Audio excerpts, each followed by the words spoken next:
I we they the Celtics let the Cavaliers totally get one.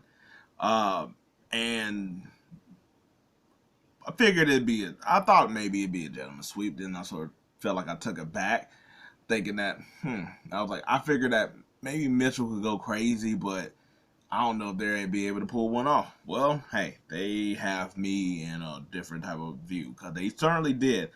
Um, Now this one is sort of like reminiscent almost of like the Heat second game where it was just like Celtics didn't play up to snuff and they were able to let one go. Except for I was like, I guess you got more. You got a bigger contribution from the rest of the team. Cause Mitchell sort of been there, but uh, you got Garland finally going. Levert actually gave you like a pretty efficient game, and Mobley came out to play, which I know everybody was making the whole thing that Jared Allen needed to play, but considering that they had Mobley, I thought that he could at least have some advantage because I was like, everybody else is too small to guard him, or he's faster or stuff like that than like Horford and all of them. Um, but it just seemed like they were just able to just really like one of the Celtics how they normally play. Like, I was like, where it's just like if they ain't hitting their shots, they don't have nothing else going.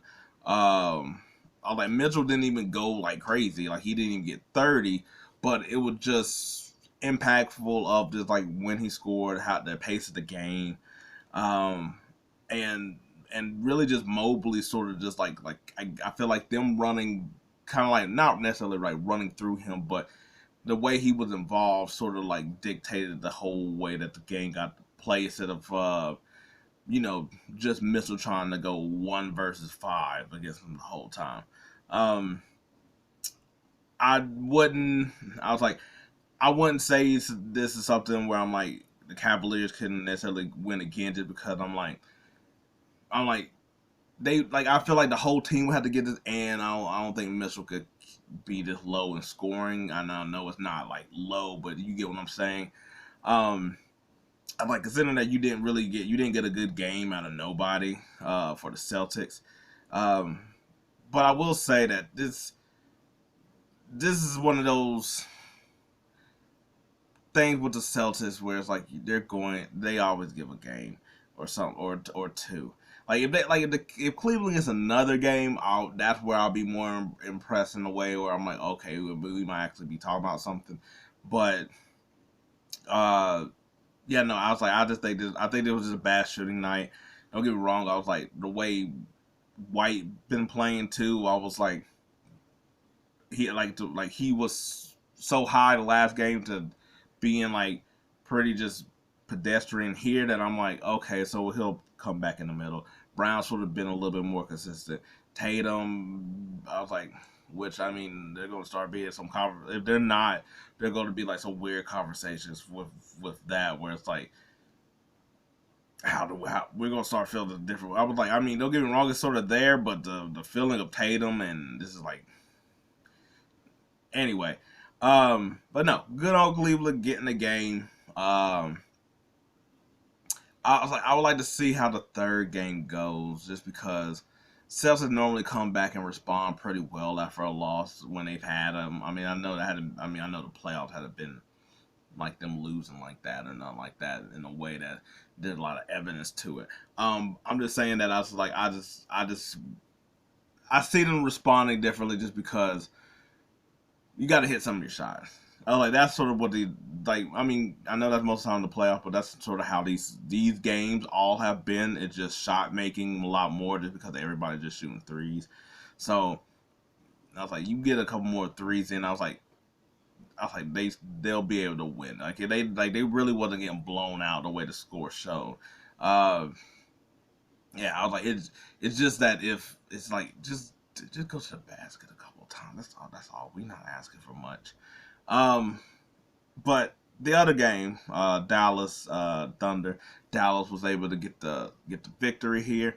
Um, I think I was like in a sort of similar ish fashion. Is like this one was really a team win. Luka responded, probably having his best game in quiet I was like, this well, obviously this series only been 2 games, but out of the playoffs, I was like, I would say this one of his better games. He seemed back in the rhythm. I was like the injuries didn't seem like to get up on him. I was like, don't get me wrong, he sort of had a moment where he sort of got like hurt, but he sort of walked it off. Kyrie didn't have a good scoring output, but I think that but I was like he was still impactful. From I think the playmaking ability, I think was there of like the pass that he was able to get. But let's go to the real heroes of the game. Really is PJ Washington, who had a crazy career game, and Tim Hardaway Jr. I think I think PJ really carried them, especially in the very like first half. But I think and normally you get like the Kyrie going crazy in the third quarter, but you really sort of got that from Tim Hardaway. He had like 11 straight buckets. I like the Thunder. Outside of Shea Gilders, I was like, nobody else was really in rhythm. Not saying that they didn't hit shots and stuff like that, but nobody really got uh, going in a way that like they needed. Um, to me, this series really is about one who hits the 3 point shooter shots, and I was like, I know that's a common thing of anybody, but I guess what I mean is like Dallas was really hitting their 3 point shots in the like early on, and in like the first half a lot more, whereas in the second half I was like the Thunder was able. Like there was a run where the Mavericks were cold and the Thunder were just over here hitting their shots. Um, I was like, if Chet's not really there, then I was like, I don't know if anybody else has really been like, even him and Williams haven't been full on like consistent. Like they still get their points and stuff like that, but it's not like they haven't gone on a real dominant run where just like you lean on them for like where it's just like oh my god they just like score like crazy. Um, I mean, I like when Chad hit that half court shot, which was a crazy pass, a crazy catch. I thought it was going to be. I was like, ooh, it might be one of those days for. I was like, where I'm like the Thunder going to get it going, but no, I was like, Gafford didn't have like a really big game, but I was like, once again, he gets him into foul trouble. Um, and I was like, you got timely shots and a lot of ball movement, and Luka hitting good shots. Yeah, I was like, but no, overall, I was like, this really was just like the supporting cast of did like the Thunder. It was Chet, Williams, and like Wiggins, whereas this game it was Dallas who had it with PJ and Tim Hardaway, really giving you points. I was like, everybody else just sort of just gave you like you know, like Derrick Jones there for defense. So was Green. Uh, Lively's, I was like, I thought he'd be. He hadn't really seemed to be the event I thought he would be. Gafford seemed to like. I was like, obviously, I'll like rank him, but I was like, he also seemed to be better on the perimeter than Lively has been at the same time. But no, I was like, to me, I was like, not get Kyrie playing how he's been. I was like, so Luka basically, so you got Luka here, but everybody else. I was like, this is sort of what's threatening the Thunder. It's the fact that neither game had been like if both of them score, Kyrie and Luka, and you get something from the other people, they might actually be able to really take out the Thunder. I was like the Thunder got a really good collection of players, but I was like if you really need you still need at least like two other people to help you along the way. And if everybody else is struggling, then you ain't getting nothing really from the bench. Then it's like mono stars, and Luka and SGA can take each other out, or Kyrie and SGA can take each other out. Who's that other person for Thunder?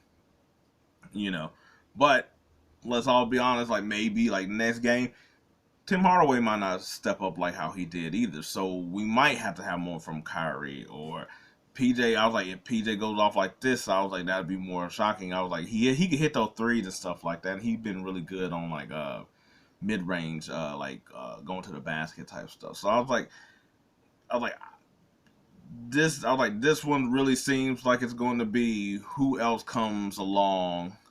But to me, I was like, now I'm sort of back. I was like, I still said Dallas in 6, and I still sort of feel like that's just because I'm like, Kyrie and Luka at their heights, I think trumps SGA and whoever is the extra plus member in this situation. Um, but I was like the defense has still sort of been there. Like I said, I don't think Dallas defense was bad last game, or necessarily like this. I was like they got more timely stops here, but I was like I just think that they control the pace and they got them more in foul situations as well too to really get with the Thunder um, here. And I was like, and even though they're not making the foul shots, like Gafford and stuff like that, it slows the pace down. I was like, you got to bring it up. I was like, because the Thunder isn't. I was like, they're really good fast break. They're really good when the ball is scrambling, but in half court sets, I was like, it's just really SGA and you just hoping for the right uh, mismatch in some of them cases. And a lot of them were taking bad shots. I'm not gonna lie, a lot of them were throwing up some like backboard type shots tonight too. And that's sort of the thing. You live by the 3, you die by the 3. Where the Mavericks don't have to play that way compared to everybody else. But anyway, still think it's gonna be a pretty long series, at least for the Thunder. I was like the Thunder and Dallas. Celtics and Cavs, I was like, that's still to be seen.